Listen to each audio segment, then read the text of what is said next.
the best hope for Jews was escape. Oh my God. Most of the world closed its doors. Right. But one fledgling nation, the Philippines, did not. Ayan, magandang araw sa inyo lahat. So we have extended MECQ for another 2 weeks. But it's worth it na if we can be safe, diba? So today I want to talk about something else. How the Philippines saved thousands of Jews. And this is very close to my heart kasi taga Denmark ako, diba? During the Second World War, Denmark saved thousands of Jews by moving them by boat from Denmark to Sweden, which was neutral, thereby saving lots and lots of Jewish people. In the Philippines, President Manuel Quezon opened up Manila for foreign refugees, especially the Jewish people coming from Germany and German-occupied countries. He let them into the Philippines. There was more than 1,300 who got saved just by this policy. And he moved them into the Philippines and he put them even in his own places, in his own estate in Marikina, as well as other places around the Philippines. But that's not the only time the Philippines has actually saved thousands and thousands of people. During the Vietnam War, Philippines also opened up for refugees from Vietnam. There was refugee camps in Bataan, Palawan, but that I will come back to in another video. So let's jump right into it and see what really happened to these Jewish people who got saved during the Second World War by coming to the Philippines. August 19 is Manuel Luis Quezon Day. Quezon grew up to become the second president of the Philippines after Emilio Aguinaldo, the first president of the revolutionary government. Okay, so basically they are counting Aguinaldo as the very first president and Quezon is the second president. And Quezon is the one who helped the Jewish escape with an open-door policy to Manila. Among those who fled Nazi Germany and found home in the Philippines is Larry Hirschfeld, Okay. a Holocaust survivor who is now living in West Hartford, Connecticut. All We were right. very grateful to the fact that there was one country, and really it was basically the only country that permitted us to come in. Why are Really? you going to the Philippines? And Yeah. my dad said, no, because we are going as far away from Hitler as possible. Oh, nice. The Philippines became home to about 1,300 Jewish refugees. Compassion is really something that is hard to fathom. And it Right. was really the compassion of that country that saved 1,300 families. 1,300 families, huh? So 1,300 families. I thought they were saying it was 1,300 refugees. So it's actually 1,300 families. That means it's a lot more. So we're talking about thousands and thousands of people who actually got saved. Grabe. Which is more than Schindler saved. Yeah. While millions of Jews died in the Nazi death camps, Oskar Schindler, a member of the Nazi Right. Party, risked his own life to save 1,200 Jews. Correct. For his part, But there's a movie about Schindler's List, no? Made by Steven Spielberg, as far as I remember, about how he saved 1,200 Jewish people who were working in his factories, no? But if you look at it this way, Manuel Quezon saved way more Jewish people than Schindler did, no? For his part, Quezon also answered the call to help during these desperate times. Hirschfeld was among the Jewish refugees who were housed in Marikina Hall, All right. built on a piece of land beside Quezon's Yes. family home in Marikina. And when we dedicated the building, Quezon spoke. Okay. And he spoke to the fact that he would be most welcome to let 10,000 Jews come. Wow, But Quezon's 10,000. desire to help more Jews did not happen. Why? The war came to the shores of the Philippines, Ah. which was a U.S. territory then, Right, after right. Pearl Harbor was attacked by Japanese forces. We were bombed by the Japanese almost every day, Yeah. so we had air raids all the time. That was a very fearful, that Yep. became a very fearful time. Of course. Hirschfeld said she and her fellow refugees would not be alive today if not for President Quezon. Wow. He had opened up that country, was the only really country had. that was open. And if it hadn't been for the Philippines, we knew that we would either end up as ashes in Auschwitz Oh my goodness. or lampshades for some Nazi officer. After God, but can you imagine that's what happened to them? And that's true, huh? Can you just imagine that was what they had to choose between becoming ashes or maybe a lamp for some kind of a Nazi officer? God, it must have been so horrible to live during that time, no? So they really appreciate the Philippines. Some of them are still here, actually. The kids, the grandkids are still living here in the Philippines until now, which is also pretty amazing. I wish we could get those interviewed as well. Right. Quezon's heroism is now immortalized through the movie Quezon's Game. Oh, yeah. Quezon Gotta watch that. Alright, so I really now want to see this Quezon's game, no? Because it sounds so interesting and exciting to know more about this. We've all heard about Schindler's List. It's a very popular movie. It's a very big movie. But Quezon's game should actually be even better, should be more well recognized around the world, because I don't think anybody knows about this. I mean, I definitely never learned about this in school. And if I didn't learn about this in school, I'm pretty sure that very few other people learned about this in school. I actually never even heard about this until just a few short years ago when I saw a video online about this. I still have nightmares to this day. We apparently got a letter that said you have to leave Germany. Okay. We were the last train out of Berlin. Was will sein mit uns? What will happen to us? Yeah. The best hope for Jews was escape.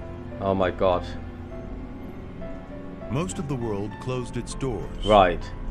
But one fledgling nation, the Philippines, did not. Imagine on the other side of the world, and you're still helping the Jewish people during. So that must have been like late 1930s and beginning of 1940s, right? Because the war came here in 1941. So wow, that's a long time ago. And can you imagine how long it must have taken those Jewish refugees just to come here to the Philippines? It must have been a very, very long trip. In this tropical paradise, thousands of miles from Europe, an unlikely group of poker players were planning a rescue. Really? These poker players were Manuel Quezon, Right. the country's newly elected president; Paul McNutt, U.S. Paul High McNutt? Commissioner to the Philippines; Okay. an ambitious Army colonel named Dwight Eisenhower; Dwight and 5 Eisenhower. cigar makers from Cincinnati. Oh, so yeah, that's right. Dwight Eisenhower was stationed here in the Philippines at that time, no? So he was involved in the planning of the rescue of those Jewish refugees, no? Wow, that's pretty amazing. I don't think we've actually heard too much about this. So it's a good time to go back and revisit the story and get some inspiration, right? Especially during these hard times in the world right now. They had a plan. Okay. A plan that would save more than 1,300 Jews from Nazi death camps. A plan for a rescue in the Philippines. Right. Rescue in the Philippines.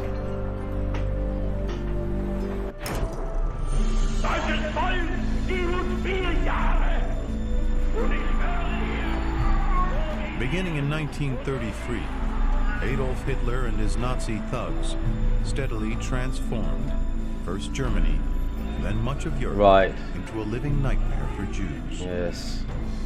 Then in 1935, the Nuremberg Laws came out, which stripped Jews of citizenship.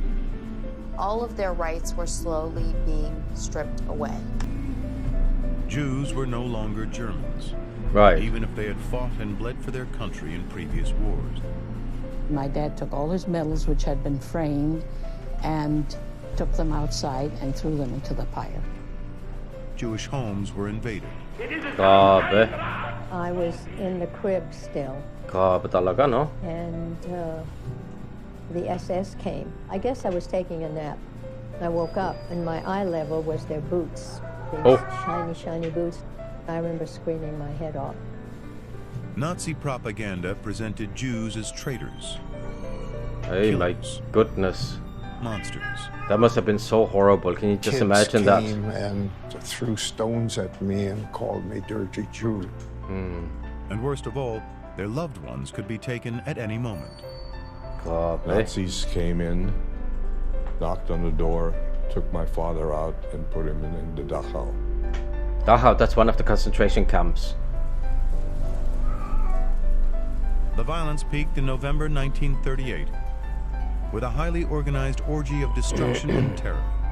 It was called Kristallnacht Kristallnacht. because the glass from the broken windows glittered in the street like crystal. Wow. It's crazy, huh? Arrived and the SS group, SA men, came to our house, came through the door, went to the bathrooms and into the living room, destroyed everything. 4 of them came in with the dogs, and I was terribly frightened. I was terribly frightened that they would take my dolls. they had absolutely no place to go, these refugees. There was no places that would accept them anymore because a lot of countries were already at war, so they couldn't enter there. And then all of a sudden, here on the other side of the world, Philippines opens its doors for them. It must have been such a relief for those people who could actually come here. I wonder how they actually got here.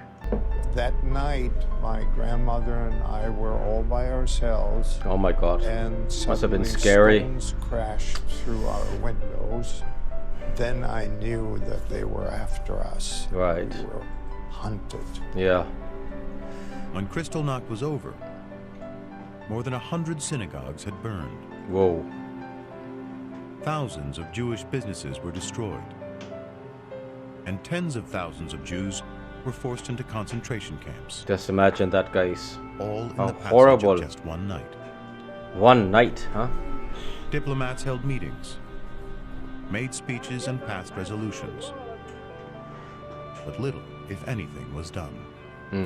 So we're back to 1937, guys, and this is the time that Philippines has opened its doors. In one country half a world away, an Yan. escape plan to provide refuge for Bridge. Jews was already underway. 6,000 miles from Berlin, the Philippines was a country most Europeans knew only from postcards. Right.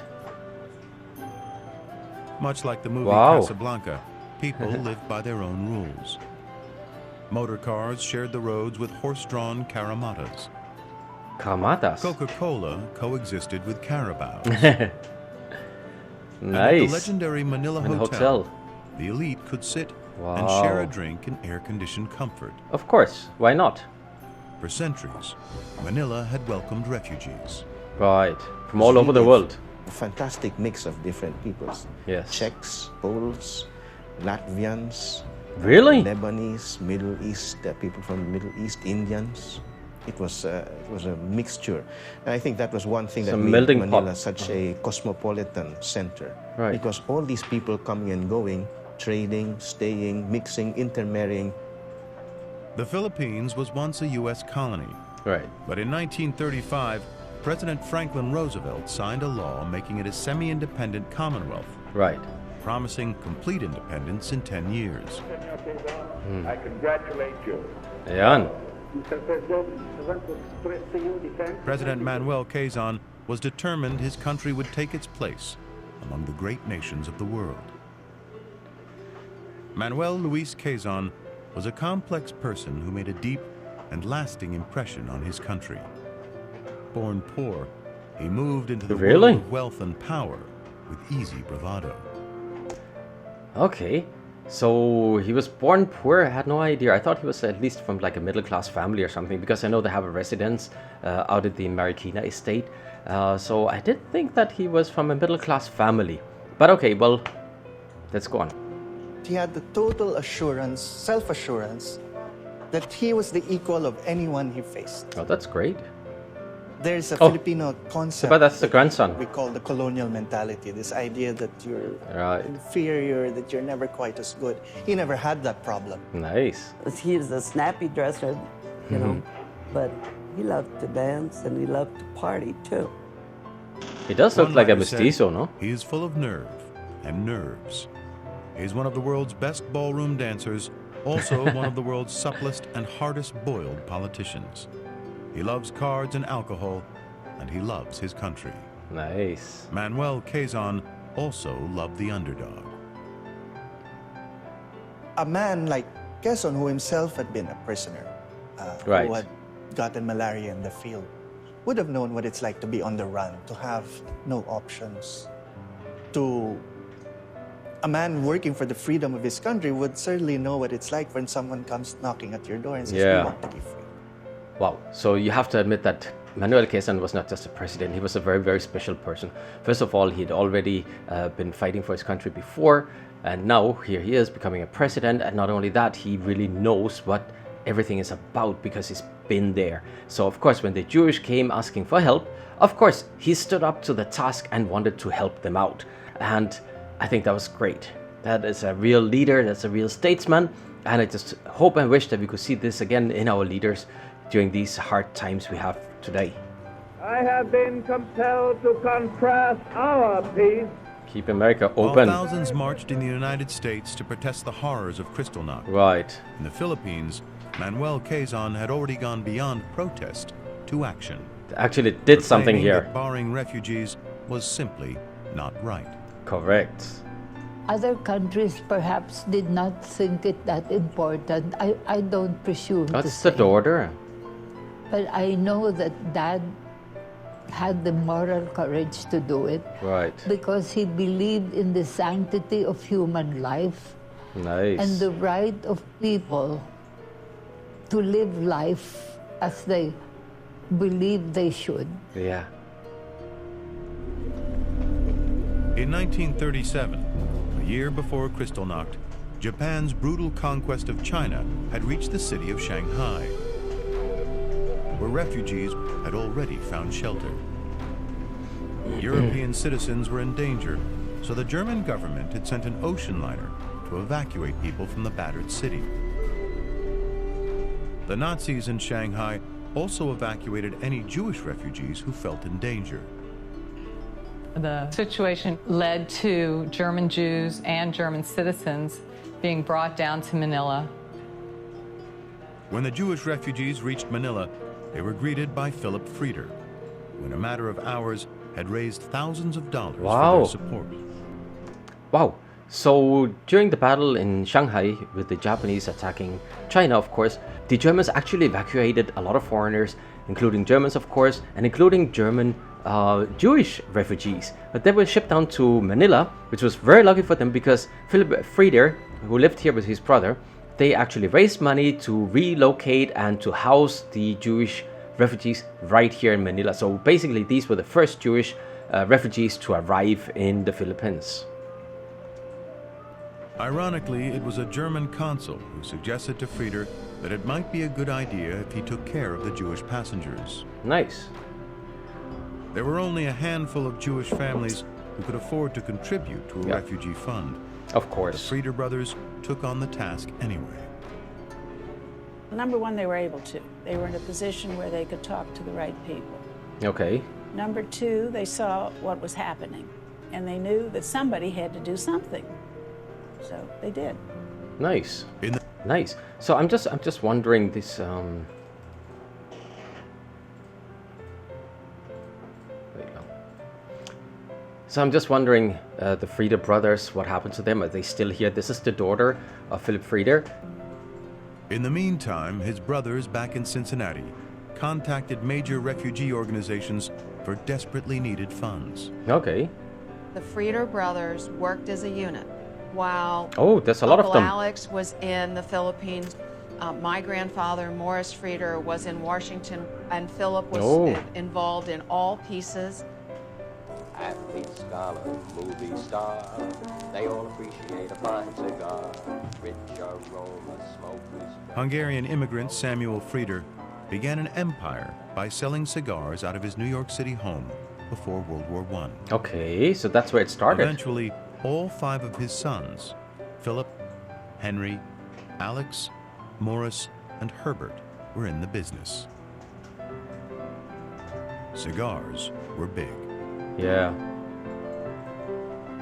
The Frieders specialized in 2 for a nickel cigars. Okay. And since the best of those were made from Philippine tobacco, they went right to the source. Philip, at age maybe 32 or 34, gets on a boat, takes him 3.5 weeks to get to the Philippines. Right.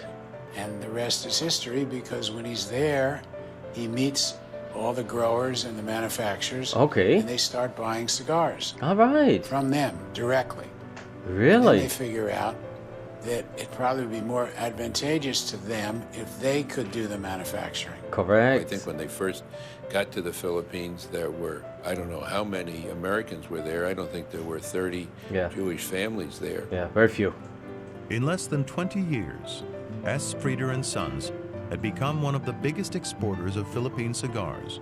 Really? Producing 250 million stogies every year. And as each brother brought his family for a 2-year tour of duty in Manila, they shared the big house on Brixton Hill Road.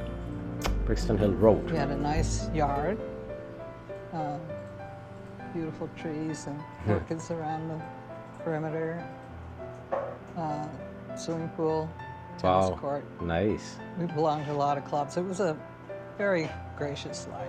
Yeah, of course. While the children swam and played, rode ponies and had impromptu dance recitals, the adults moved within Manila's glittering social world.